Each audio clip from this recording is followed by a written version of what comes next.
thousands of Australians search for a property to turn into their home and castle. But what the majority of home buyers don't realise is that they're nearly always deciding this important decision based on emotion. Have you ever heard, "Oh, I just knew it was the right house as soon as I saw it," or "I could just feel it was the right one straight away," and very few question why. Now, we all know that the first impressions are important, but did you know that most home buyers make up their minds within the first 30 to 60 seconds? In fact, on average, buyers only spend 3 to 6 minutes viewing a property during an open for inspection. So they've pretty much made up their minds before they've even reached the front door.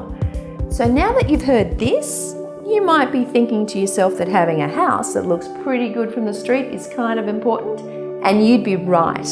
Having street appeal is not only very important, it's critical. Hi, I'm Jane Slacksmith, and in this short video, I'm going to share with you one of the best techniques available to renovators to completely change the street appeal of a property. There are several ways that you can improve the street appeal of a property: landscaping, a new front fence, or even a new driveway. All can work together to give a potential buyer that positive first impression. But for this property, I think I have the perfect solution.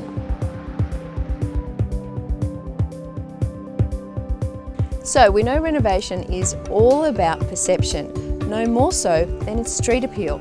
It's important that we actually look at the front of the property and look what we can do to improve it.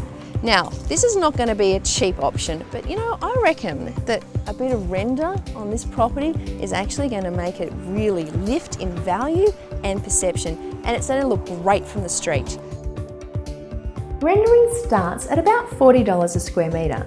Now, to work out how many square metres, simply multiply the length of each wall by the height. The length times height equals the square metres. Now, because this is actually painted brickwork, we're going to have to use an acrylic render, which is more expensive, but it's just what we have to do.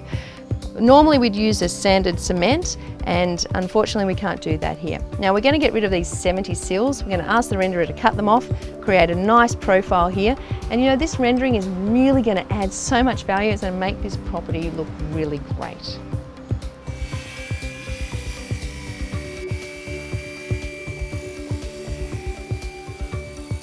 Acrylic render contains an adhesive that allows the render to stick to painted brickwork. Acrylic render is not as thick as traditional sand and cement render, and therefore several coats needs to be applied to straighten the wall or make the surface flat. First a base coat, then a second coat of polystyrene float is used. The final coat will have the paint colour mixed in with the render, which also saves on additional painting.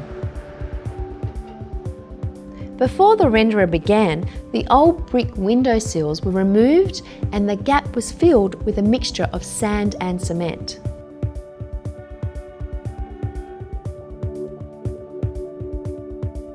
We've used coloured render in a traditional render finish or sand finish, which just looks great.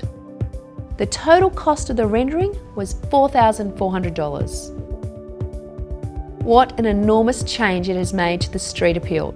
Which means we now have the best chance of a potential buyer making an emotional connection with our property. With a bit of luck, there might be more than one. If you enjoyed this video, then please hit the like button to let me know. And after hitting the like button, scroll down and tell me some of the ideas that you plan to use in your next renovation. I really love to hear your feedback, and I'll do my best to answer any questions or comment on your comments personally. Thanks for watching, and keep an eye out for my next video.